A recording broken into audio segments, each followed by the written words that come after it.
Secara geografis juga kan sudah unik. Madura itu kan pulau ya. Jadi pulau terpisah dari Jawa, sehingga dia memiliki sesuatu yang khas. Batik pembatik itu kan kebanyakan senior. Jadi yang anak-anak muda itu pada kemana ya? Kenapa ya mereka nggak mau belajar membatik? Ya kembali lagi perkembangan zaman ya, melanggengkan ya kesinambungan industri batik tulis ini khususnya. Saya nggak ngomong batik yang lain ya, karena menurut saya batik itu adalah tulis dan cap gitu. Kalau di luar itu bukan batik namanya gitu. Betul. Oh my god, ini bagus banget teman-teman. This is my fave karena warnanya perempuan ini banget. Ini lereng juga.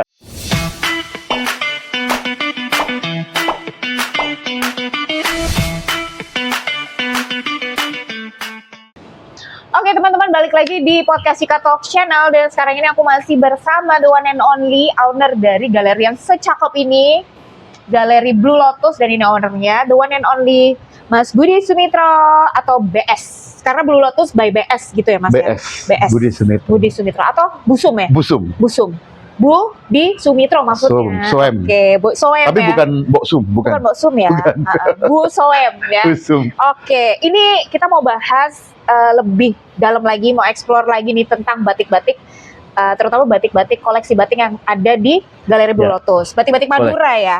Khusus Madura. Ya. Nah, ini apa nih yang lagi dipegang Mas Budi ini? Iya, ini salah satu motif yang pernah saya jelaskan juga bahwa di Madura selain motif pesisiran juga ada motif pedalaman. Pedalaman, oke. Nah, ini termasuk apa nih? Ini pedalaman, karena cirinya adalah warna-warna yang kalem, yang agak gelap gitu atau mungkin kalau biasa di Jawa, Jogja, Solo itu sogan namanya. Sogan. Ya, kecoklatan gitu.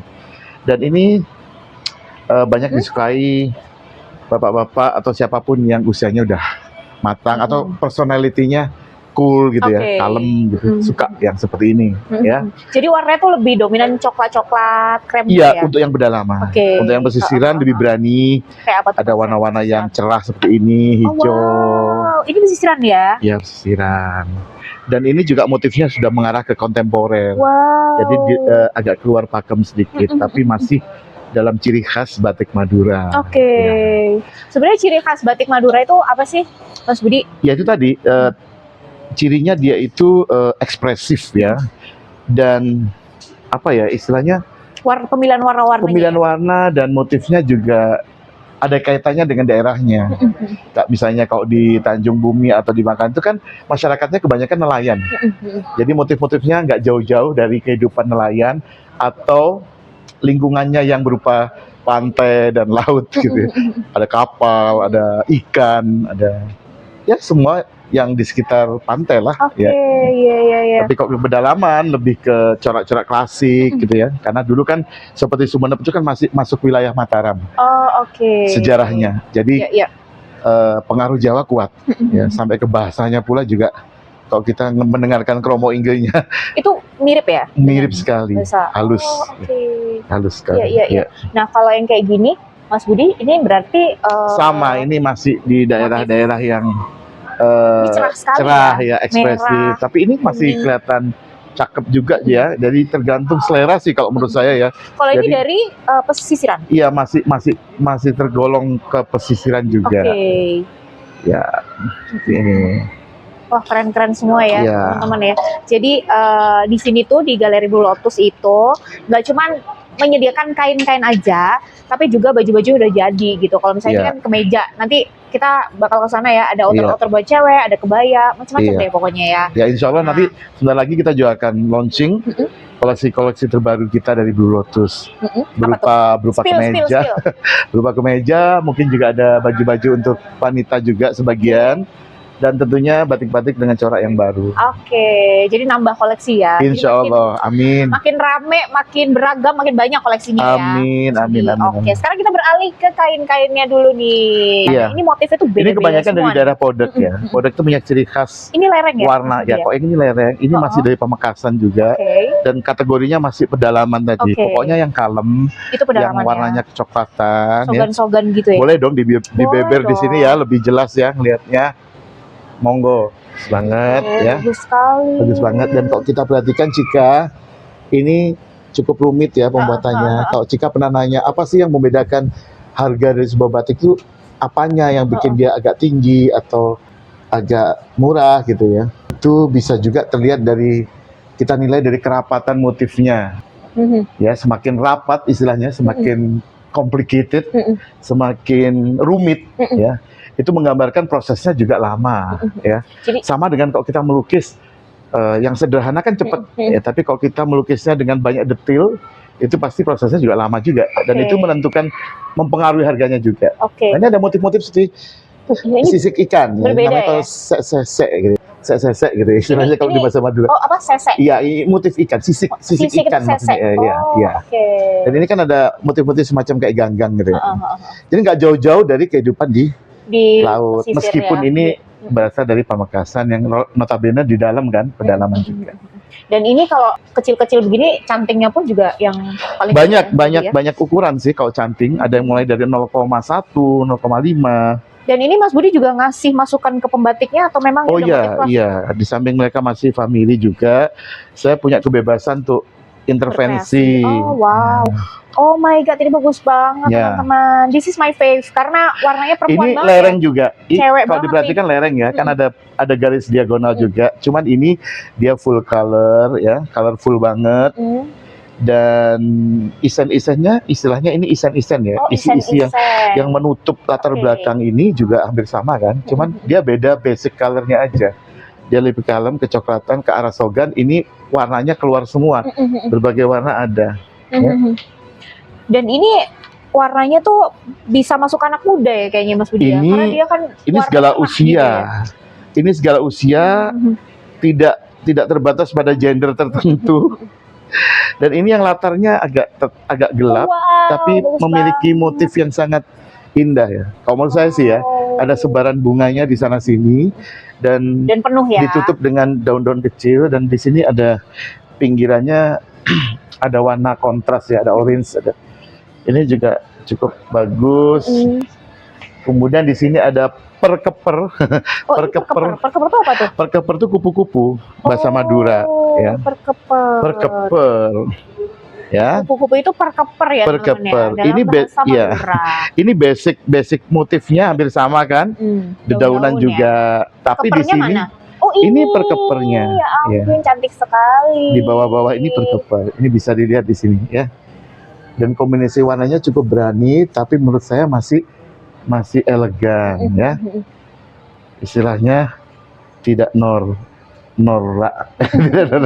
Ngomong kok bestsellernya yang mana nih Mas? Bestseller, nah ini susah karena setiap pelanggan itu memiliki taste yang berbeda-beda. Gitu. Ada yang suka warna cerah, ada suka yang kalem, ada suka yang gelap, ada suka yang lebih terang dan sebagainya. Jadi kita menyediakan semua yang diinginkan oleh pelanggan. Tetapi masih dalam satu benang merah, yaitu batik Madura, dan Maduranya spesial, memang punya bulu khusus ya. Benar. Jadi nggak pasaran gitu ya motifnya. Insya Allah. Jadi kalau misalnya aku tuh ngelihat beberapa kayak batik Madura itu biasanya motifnya tuh udah ketebak, tapi di sini tuh kayak beda gitu. Beda ya. Saya seneng kalau dikatakan beda. Semoga itu konotasinya konotasi positif ya. Beda ya. Ini Cika. Kan soal warna kan semua punya favorit ya. Ini favorit saya karena biru kan. Jadi dari selain motif, kerapatan, kerumitan dan bentuk, juga dari bahannya sendiri Cika. Jadi katun ini juga beragam ya jenisnya. Kalau yang katun ini? Ini namanya 3 bendera. Jadi per meternya juga beda-beda harganya. Dan memberi efek jatuh yang berbeda, ya kan? Jadi nggak batiknya aja complicated, pemilihan kain katunnya pun juga seperti ini kan? Macem ya. Ini kan menurut Cika gimana nih? Cukup elegan ya warnanya. Elegan banget. Jadi walaupun full biru, kita beri kejutan-kejutan ini di sana sini.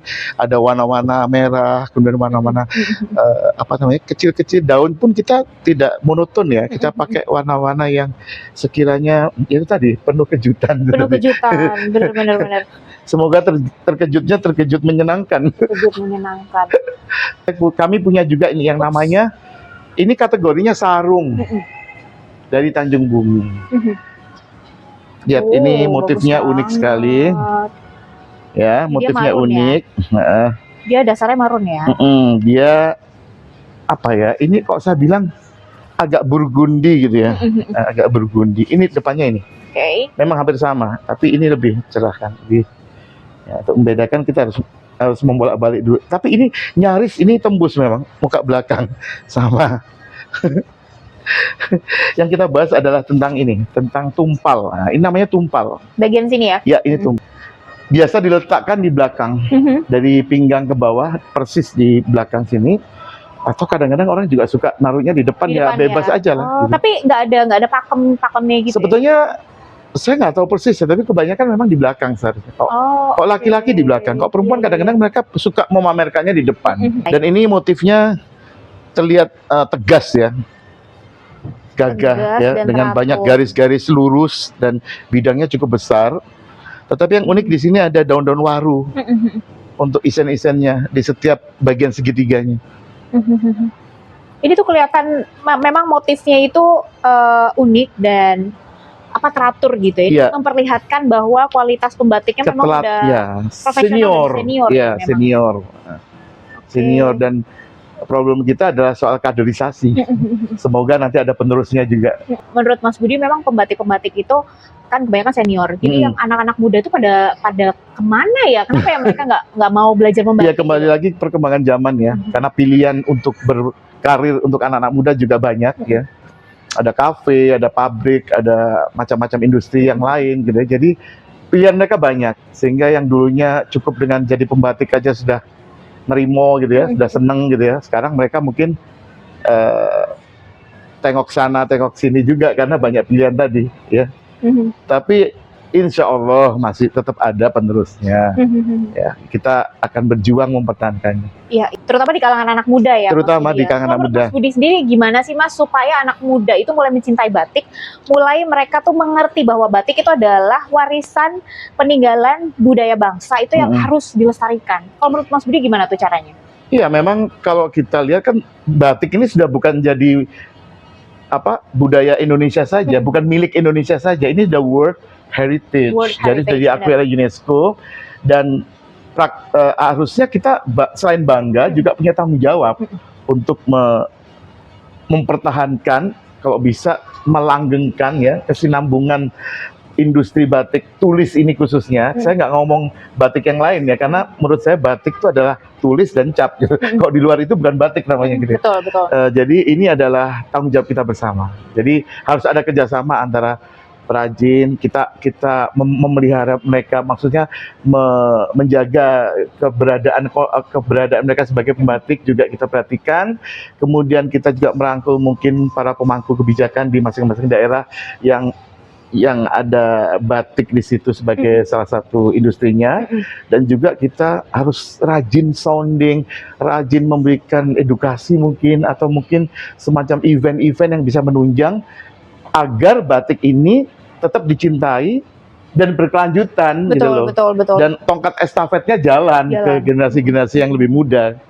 Dan kalau Mas Budi sendiri kan sebagai owner Blue Lotus yang juga memproduksi baju-baju batik, terus juga kadang-kadang itu juga menyelenggarakan fashion show gitu. Apa terobosannya yang Mas Budi lakukan itu untuk menembus kalangan anak muda gitu? Mungkin dari pemilihan warnanya, patternnya, atau gimana tuh? Ya, salah satunya juga pattern ya, seperti beberapa koleksi kita sudah keluar dari pakemnya juga ada motif-motif yang geometrik atau kita sebut dengan kontemporer. Itu kayaknya diminati oleh anak-anak muda atau Gen Z ya, istilahnya seperti itu.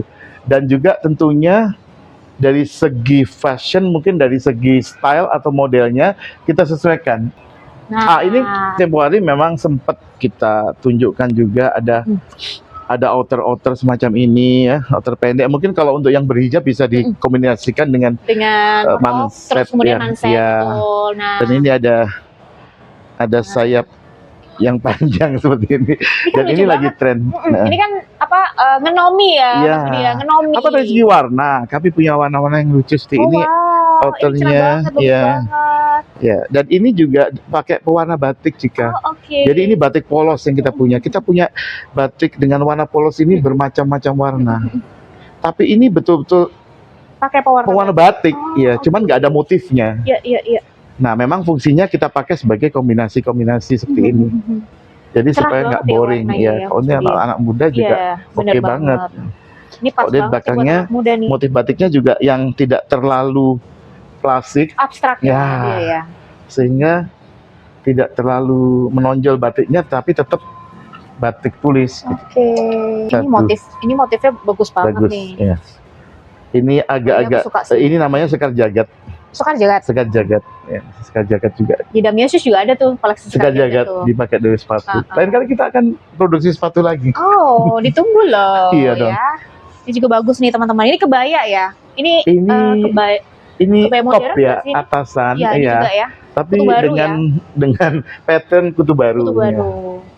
Oke. Bisa juga. Ini anak-anak muda Iya, ini- dengan motif-motif yang kontemporer saya tadi Ini pas sebut. banget ya untuk anak-anak muda ya. Betul. Jadi nggak cuman warnanya, kalau misalnya tadi kan di kemeja ada yang sogan, ada yang klasik-klasik. Mm-mm. Mas Budi juga bikin pilihan warna-warna cerah, pattern-patternnya juga yang abstrak yang pas Betul. buat anak muda. Betul. Kayak gitu teman-teman. Jadi Betul. buat teman-teman yang emang pengen tahu tentang batik lebih dalam, terus udah gitu memang udah pecinta batik dan pengen explore lagi terutama batik Madura, bisa langsung datang nih ke Galeri Blue Lotus yang tepatnya ada di Mall WTC di Galeri lantai 5 ya. Lantai 5. Iya. Betul.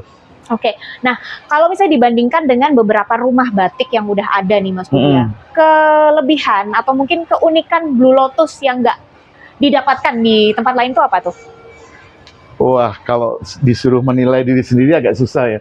Tetapi yang jelas kami tetap setia, tetap bertahan, tetap kekeh gitu ya dengan batik Madura sebagai produk unggulan kami gitu ya. Karena selain secara historis dan genetis saya berdarah Madura juga, tetapi saya juga sangat mengagumi dan mencintai batik Madura ini yang menurut hemat saya itu unik sekali, memiliki keunikan yang tidak dimiliki oleh batik-batik dari daerah lain. Dari apanya nih Mas Budi? Iya, dari apapun, dari motif, kemudian dari filosofinya, kemudian dari prosesnya juga ada kan semacam kayak gentongan dan sebagainya, itu juga akan khas juga dari sana gitu. Dan juga karena keterikatan emosional aja dan secara geografis juga kan sudah unik. Madura itu kan pulau ya. Jadi pulau terpisah dari Jawa sehingga dia memiliki sesuatu yang khas yang tentunya tidak ada pengaruh dari Jawa, harusnya daerah lain. Tapi karena tadi historisnya juga pernah masuk dalam wilayah Kerajaan Mataram, otomatis ada juga akhirnya. Ada juga cipratan-cipratan budayanya. Cipratan itu saya suka istilahnya cipratan. Cipratan-cipratan budaya Iya. Jawanya dikit gitu Jawa. ya. Oke, nah kalau dari Mas Budi udah mendirikan Blue Lotus ini kan udah 10 tahun ya Mas ya? 10 tahun. Nah, alhamdulillah. Apa nih maksudnya hal apa yang masih pengen dicapai gitu lewat Blue Lotus ini?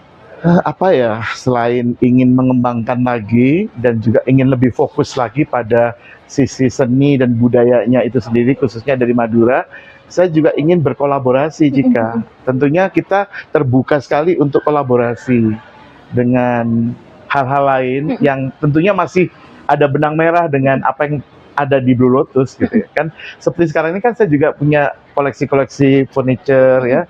Kemudian juga kebanyakan dari Sumeneb juga, dari Madura. Dan kemudian mungkin suatu saat kami ingin bikin pameran tunggal gitu ya. Dan banyaklah obsesi yang belum terwujud. Doain ya. Cita-cita yang sangat mulia sekali ya. Insya Allah. Selain ingin melestarikan batik-batik Madura ya, khususnya itu kan juga Mas Budi adalah melestarikan dan juga memuja keindahan Indonesia itu. Ya, kalau kita ngomong cinta NKRI, cinta Indonesia ya, kita harus buktikan dong dengan salah satunya ya ini yang saya lakukan, mungkin kecil ya, tidak berarti, tetapi yang kecil itu mungkin juga ada maknanya gitu. Jadi tidak mengecilkan hal-hal yang remeh, tetapi kita berani melangkah untuk sesuatu yang bisa berpotensi menjadi besar. Oke. Ya, moga-moga tercapai ya. Iya. Jadi ya, Insya Allah. Amin. Closing statement sebelum kita akhiri podcast kali ini, ada nggak yang pengen disampaikan buat teman-teman, terutama pecinta batik nih? Mungkin bisa datang mampir ke Galeri Blue Lotus atau apa mungkin? Kalau secara umum mungkin harapan saya, masyarakat lebih menghargai, mencintai lagi batik Indonesia.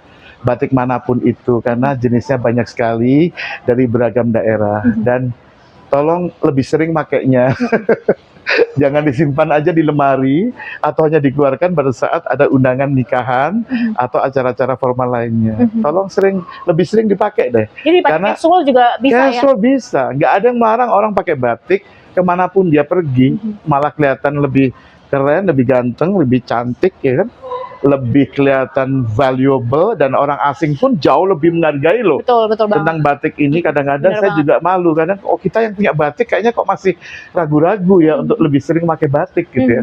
Tapi sedangkan orang asing begitu kagumnya sama batik Indonesia. Karena udah World Heritage itu tadi. World udah diakui. Heritage yang sudah tercantum atau diakui oleh UNESCO. Gitu sih Oke. Cika. Kalau untuk skop kecil ya saya berharap Blue Lotus bisa lebih berkembang lagi di masa-masa mendatang. Amin. Dan Ya. ditunggu gebrakan kolaborasinya juga colek-colek Damiasius kalau misalnya mau Kan- mau Kan ada kita sudah fashion show atau mau berkolaborasi dan kita sudah buktikan ya Iya.